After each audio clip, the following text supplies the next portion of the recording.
Welcome to the Core Women Podcast, the place for women entrepreneurs, authors, and self-starters looking to build community and gain valuable insight through expert interviews with women at the top of their game. Join your host, podcaster, producer, expert coach, entrepreneur, and author, Dr. Summer Watson, as she aims to inspire and empower you through these candid conversations. Lean in and embrace the journey. It's time to start the show. Here's your host, Dr. Summer Watson. Today on the show, I would like to welcome Diane Darling, who is a professional leadership coach and speaker, author of the book, The Networking Survival Guide, published by McGraw-Hill, member of Chief Executives Club of Boston, founding member of 2020 Women on Board, and avid traveler. We have a lot to chat about today, so let's jump right into this and welcome Diane. My pleasure to be with you, Summer. Thank you for having me. Absolutely. I'm excited to be here with you. So before we jump into your professional background, I'd like to ask you one question. Please describe your journey thus far in one word. Resolute. Resolute. Okay. I haven't heard that one yet. Please tell me why this word is important to you. I think resolute is a word that combines resilience. It combines persistence. You know, journeys are hard. And I kind of don't want something like hard. It's just like, oh, that sounds like a painful word and difficult word. But I think resolute blends something that's hard, but that you keep at it because there's a purpose, because there's something that you want. That journey is worth it. And I feel that a lot of people see the beautiful things on Facebook, the beautiful things on Instagram, even LinkedIn now has gotten a little bit, let me tell you how wonderful I am. And, and there's a lot of people making things look easy. And I hope people, your listeners, realize there will be tears, there will be pain. And for me, it was yesterday. I mean, I kind of just wanted to put my head under the pillow and just say, please, dear God, make this stop. But then you put your feet on the floor the next day and you keep at it. I get that. And a lot of that stuff on LinkedIn, Instagram, Facebook, Twitter, lifestyle marketing, they want you to see the beginning and the difficulty, and they want you to see the end. But they don't give you any of that in between. And that's where the hard work, the ups and downs, the resiliency, the wisdom gained, that's where that all takes place. I wish they'd show that because that's the reality. So I love that word. So let's talk about your professional speaking history. You have done this for a long time. Have you always loved public speaking, or is there more of a story about how you developed this skill? I was very good at public speaking in my younger years. And then all of a sudden, something just gripped me with fear. Okay. And I had done plenty of it, but all of a sudden I was giving one of my workshops on networking, and I was maybe at the second sentence when somebody said, I'm so sorry to stop you. I think you've eaten something you're allergic to. Your neck is in red blotches. Oh, wow. And I felt nervous, but to know that it literally glared. Right. And I said, no, I think I'm just a little nervous. She was not embarrassed, but she felt, and I appreciated her concern for sure. But then I went and bought a whole bunch of red turtlenecks, and I did workshops for probably the next 2 years in red turtlenecks because I felt like, well, if I break out in red, at least it'll glow. It'll look like I'm flush. You probably have seen this with people who have those red blotches when they're nervous. And so when I realized that the red blotches on my neck are distracting somebody from hearing how my words can help them succeed, I need to figure this out. So I went to Cambridge Adult Ed here in Boston and took acting classes. And then I took stand-up comedy. My next thing to do, which I'm a little too afraid to do, is improv. That would be the next thing I would do. Having said that, I now am very confident in my public speaking. I feel a good student when someone says to me, you need to do this differently. One example, I'm at lots of networking events. People introduce themselves so fast, you can't hear half the words. Right. And they feel like they want to tell you everything about themselves in these 30-second little elevator pitches. It's not realistic. It's just not realistic. And this is what acting actually did help me understand. I needed to slow down, and I'm intentionally doing it right now as I'm saying it. I'm realizing in the beginning there was an energy, and it's good energy, but then you talk too fast. So you want to watch your words, go to the screen and come back, or go to the back of the room and come back. Slow it down. And it also means you care about your words. It will mean you're going to use fewer of them. Mm-hmm. And one person gave me feedback. And I remember after my first few talks, I would wake up and I'm like, oh my God, I forgot to tell them that one thing. I owe them a refund. And I had charged them $10. And I forgot to tell them this. I need to call them tomorrow and apologize. And she watched me. She was a former local news anchor here. And she said, Diane, you can't tell everybody what you know in 30 minutes. You can't tell them everything. You can tell them some. Right. So part of it is picking what you want to share and knowing it's not going to be everything. Absolutely. And I love what you mentioned about when you first meet somebody at an event. A lot of times I find that those quick meetings are almost like speed dating, or those transactional, here's my business card, this is what I can do, and how can I help you, or how can we have a relationship because we can help each other. And it's more transactional. So I love what you're saying about being intentional, slowing down, and really being in the moment. It's so important. And having a respect for those words. Really, I mean, I never thought about it that way. And I like that whole idea of really having that meaningfulness behind what you're saying. And it's not that we're not being intentional or meaningful, but when you do slow down, you are more intentional. You use fewer words. So when you think about the word presentation, it includes present. Right. So you want to be a present. You also want to realize your presentation is a present as a gift. I love that. And then I take that word and dissect it in more present. So you want to send the vibe ahead of time, being well prepared. Do your research on who's in the audience, having water near you so you can have it in case you're, or a Kleenex if you need to sneeze, whatever it might be, your lipstick, all those things. So you want to have the pre-sense. So when you present, you are present, and then you are realizing your words and your thoughts and your ideas are a gift. And when you have those three together, it nourishes you, it nourishes the audience, it makes it all much calmer. And I've just made a mistake, all calmer. My voice went up as if I'm doubting what I'm saying.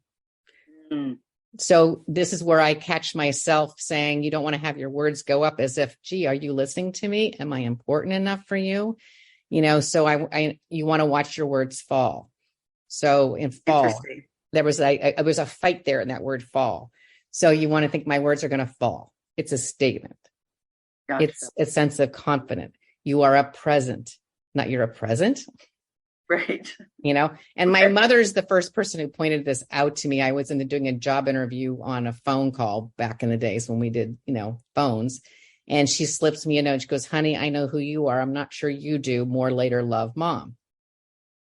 Wow. And I'm like, okay. And she said, you started the call. Hi, I'm Diane Darling. Well, are you Diane Darling? Or are you not? Okay. I'd really like to work for you. Well, do you or don't you? It's like, I've never had children, but if you went in and say, hi, I'm Susan's mom. Are you Susan's mom or are you not Susan's mom? Right. I'd like to pick her up. Well, do you or don't you want to pick up your kid? Right. It's that inflection. Absolutely. And so being aware of that inflection is so important. So I totally get it. And I think growing up, my mother did the same thing. And she had me in front of the mirror, practicing note cards, saying things over and over. Yes, it might have been repetitive, but the inflection, the presentation, your stance, all those things I had to practice continuously, because even though I know who I am, there might be an up day, a down day, but when you start getting that into the subconscious, those habits, what you learn, then it becomes more reflexive. I'm quite intrigued with acting after taking the class, which was a long time ago, and actually having watched a lot of TV the last 2 years, more than I would normally do because we were in lockdown. And you watch programs such as The Crown that are beautifully done. And then you watch stupid stuff that makes you laugh, like old episodes of MASH or something like that. And then rarely do I watch any of the reality TV. But when you see all of that, it's such mayhem. And the reason why it's mayhem is they don't practice. They don't think ahead of time. It's very cheap TV to do, which is why TV productions like it, because they don't have to do any scripting. They don't have to do any sets. You just drop people on an island and you have them fight. What could be better? It gets attention. And one of my fellow speakers has been on Survivor. So she was an interesting person to talk to about it, but it's very cheap. But it's not necessarily nourishing. It's not necessarily you kind of afterwards thinking, why did I do that? Whereas when you watch something that's well done, Ken Burns, you realize the production value of the thought and the research, and then you see someone like, Daniel Day-Lewis play Lincoln, or Colin Firth play the King, or Meryl Streep play anything, you realize, yes, right. you see. And they play, it's not them. But they get into that person and become it. So I often realize that I have to almost realize that I'm playing a role. Last night I gave one of my first talks, and I was on a panel in 2-3 years. I think I've done, maybe 3, since COVID first started that were in person. And not most of them have been recent, obviously. And we did a pre-call, so we all kind of decided who was going to divide out for what. And so there's a bit of thought and preparation. Could we have all shown up? Yes. There was one person who probably would have just talked the whole time, and she still talked a lot. And she was very funny and very engaging. And I think she was there to recruit, I think, at the end of the day, because she runs a very compelling company. But that wasn't my mission. My mission was to share information. Absolutely. And I think it really is important to know your demographic, your mission, being intentional, what your purpose is. So doing your research, all of that. I used to not dread, but love to be the interviewee. Loved it because it was a challenge for me. And I thought about my position, the way I sat, if I was going to lean forward, sit straight up, the confidence, turning that conversation around and really making it mine. And I would walk out of there confident, knowing I'm going to get that job. I'm going to get that job. In almost every case, I would get a call saying, you got the job. But that was because it took practice. That's because it took a lot of what you're talking about, that insight, doing your research, so important, knowing your demographic. And also starting off with creating some type of relationship with your audience. What's going to bring you together? What's that middle ground? What's that common theme or purpose? Whether it's a core value, whether it's the mission, that's what research does. So my next question is, you are a leadership coach who specializes in strategic growth, outreach strategies, and building an effective network. Can you tell us a bit more about this area of your professional background and why building relationships and knowing how and why this is so important? Everything in life is relationships. I can't get up without a relationship with my toes. I mean, I jokingly talk about this. When I was in person, the final thing I would do is I would have a volunteer come up in front with me, and we would lean forward as far as we possibly could without falling over. And I say, what's stopping you? My butt, fear, whatever it might be. And then finally somebody would say, you know what, it's my toes. That's what actually is keeping me from, imagine you don't have toes. All your listeners should actually stand up right now and lean forward and realize the value of the toes, that little leverage that they offer. How big are your toes compared to the rest of your body? It's the thank yous. It's the check-ins. It's the, I saw you got promoted on LinkedIn. It's the, I haven't heard from you in a while. It's the, I'm home, I'm alone, I'm running a business, and I'm going out of my mind. Can you give me 5 minutes to just have a primal scream? I won the biggest contract ever. I lost the biggest contract ever. we need to have tiers of people who can provide those touch points for us. So I encourage people to have a database where they tag people. There's going to be a tag for everybody. Then there's going to be your network, and your network really should not be much bigger than 200 people. You really cannot manage. When people say, I've got 10,000 people in my network, I'm like, you got 10,000 people in a database, Correct. And then so you got this 200 to 250 people. That's a really important list for you to keep going and maintaining and touching base with and contacting and what. I think in many cases, and one man actually said this last night at the event, he says, I think I'm over networking. And I'm like, you could well be. And I think in many cases I over network because I collect really interesting people, but then I don't talk to them again for who knows when, and then I'll see them on LinkedIn and I'll do a congratulations. They're like, oh yeah, nice to hear from you. I'm like, why didn't I do that in between? So you've got your 200, 250, and then you've got your inner circle, which is about, let's say 50 people.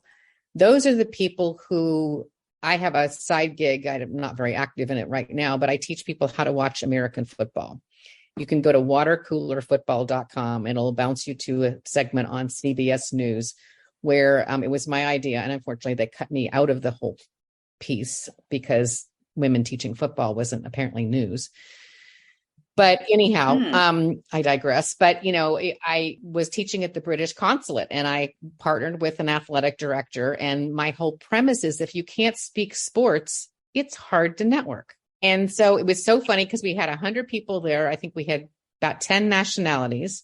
And afterwards, all the Americans said, can you do the same thing for teaching us cricket? So when we go to India to see our tech teams, they're all talking about cricket and we have no idea. We've watched maybe a little bit about cricket in, The Crown or something like that or Downton Abbey. But it looks like a really weird game. Why are men wearing white in sweaters and hitting something that looks like a golf club that's fat is how I describe cricket. So, but it's a topic of conversation. You're watching Ted Lasso now, one of the funniest shows around. And, it's about real football, as they say it, because it's soccer. And so if you have these conversations, sports used to be on the sports page. Then it went to the business page because of the money in sports. And now it's on the front page. Absolutely. So, and then the next two groups is your PBA, your personal board of advisors. And everybody as a business or an individual should have, 5, 6 people you talk to about work.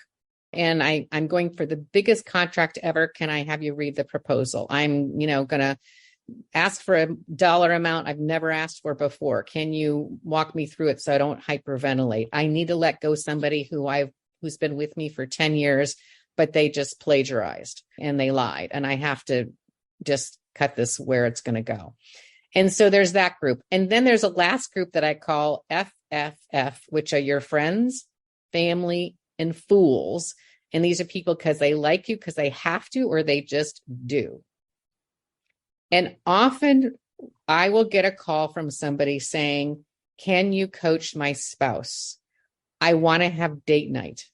I love them. I care about their work. I don't want to talk about their work and be their business therapist. I want to be their wife, their husband, their partner, whatever it might be. And they need a break from all of that. So I encourage people to find who you need. And in some cases, the people who are in proximity may not be the right match. I will often turn somebody down for coaching because you really need a therapist and I'm not qualified. I love that you say that because I am a coach, but I also have a doctorate in clinical psychology. What's important to me is when coaches coach and know what the line is between coaching and counseling, because you can really hurt someone and it can be a liability. And so that referral process is so important. And somewhere in that diagram of who you get to know, it's really important to have in your database referral sources because you just need them. They need to be there and you need to be able to access them. And that is so important. And I love all those different levels you have mentioned because they are so important. And you're absolutely right. I have friends saying, I have 17,000 people in my network. Yeah, like you said, you have it in your database, but I have a handful, and I've always said maybe a couple handfuls of those that are in my smaller circle that I meet with every month, that I check in with and say, how are you? I mean, the way I jokingly say that the way I know someone is in my network, they'll help me move. They'll take me to the airport at 6:00 in the morning, Right. and they'll loan me money. And if they don't pass that, that doesn't mean they're not in my network. It means they're not in the network that's going to help me move. And if I'm in, a good financial position, I'll hire movers. And then, and same with going to the airport at 6:00 in the morning, and if I hopefully don't need money, then we're in good shape. I do think our relationships with money are one of the more traumatizing ones we have our whole lives. Oh, yeah. We call that money DNA. And the earlier we can accept that, my dad was a college professor, lots of reasons to love him, but his relationship with money was so detrimental to our family well-being for many ways. And if I could, wave a magic wand, every so often I come up with a idea. If I was Melinda Gates and Mackenzie Bezos, I would find a way to have us talk about networking and building relationships. I would come up with a curriculum that third graders would start counting apples, and then they would be in charge of the snack at school. The fifth graders would supervise the third graders. The sixth graders would begin to think about the meal plan. The eighth graders would begin to think about who's the supply chain, and then by the time they're in high school, they're actually running the school cafeteria, because food and money are two relationships we have that are lifelong, that can be blessings or curses. There's so much research about what you eat impacts your mental health, obviously your weight. I don't know why this happens, but when I'm eating junk food, I inevitably within 24 hours need to fill up my car with gas. And I'm like, would you put in water to your gas tank? No. Why did I just eat junk food and expect to feel healthy? Right. Well, I love all of that insight and wisdom. I'm going to move on to the next question, which is about your book, published by McGraw-Hill, called The Networking Survival Guide. And I just have to say, wow, one of the big five. That is a huge accomplishment. Bravo. Tell us about the book. So quickly, I will tell you about how I got that deal. Okay. They called me and asked me to write a book. That's fantastic. They called me December 4th, 2001. Less than 90 days after September 11th, 2001. And on September 11th, 2001, my business that I was starting, called Lost and Found, basically went under, because airlines and hotels were not worried about your lost laptop. They were worried about something much more serious. And I was starting a business that was going to help you find your laptops. And I had taken my savings and I had put it all into the business. And it was all in my name. I made a huge mistake. I didn't incorporate. I didn't put it into the business name. So I was liable for all of that debt. So I share that with you with true intent, with talk about Resolute. I share these stories because I think people need to hear them. If any of your listeners are doing this, they need to slow down. Take 5 to 10 minutes, go to LegalZoom, reach out to your network, find somebody who can help you incorporate. Protect yourself. I did not, because I was in this. Of course it's going to work. On the Enneagram, I'm a 7, which is the optimist, which is good. But sometimes you kind of need to have a little bit of a plan B, girlfriend, which I did not have. So flash forward, somebody had asked me if I could do a workshop about networking. And this was end of September, literally a few weeks after all of that. And I'm like, why would I talk about networking? And they said, you got a meeting with the Four Seasons general manager to talk about Lost and Found. How did you do that? And I'm like, well, they know so-and-so who introduced me to Summer, who introduced me to this person. And I'm like, okay. And they said, well, so you network. I'm like, I do? Because I actually thought networking was sleazy and unbecoming. I really had a very negative Rodney Dangerfield, I don't get any respect style. And then like, no, Diane, it's very authentic. You're not one of those sleazy people. And I'm like, okay. And I said, okay, I'm from Indiana. I'm going to play a David Letterman top 10. Give me 10 questions. I'll answer them. I did that. And somebody at the back of the room said, that was a great talk. What is your speaking fee? And that is how I started teaching networking. Another person, unbeknownst to me, her name's Martha. I'm not going to say her last name for a variety of reasons. I didn't know it, but she was being interviewed by the Wall Street Journal on networking for your job search. And she said to Joanne Lubin of the Wall Street Journal, you need to interview Diane Darling because she teaches you how. Everybody says do it, but she teaches how. What if the person doesn't return your phone call? This is pre-LinkedIn, pre-Facebook, for goodness sake. How do I find the right contact? Do I send them a thank you note, etc.? So Joanne calls me. She writes the article. It appears in the Wall Street Journal, December 4th, 2001, and McGraw-Hill calls and says, I'm an acquisition editor. Would you write a book? NBC Nightly News calls and says, when's your next workshop? I said, tonight. And they said, great, we'll send a film crew. I had to go home and change because I was not in TV-friendly clothing. The first phone call I got that day was from someone who said, congratulations for your article in the Wall Street Journal. Would you like to buy a plaque? God love America. Something's always for sale. Well, that is an incredible journey and evolution as to how you wrote that book. So then you get a contract for 60,000 words and you're like, oh my God, I could barely write a paper in college. So I just had to lock myself in a cabin in Vermont and just start typing like Schroeder.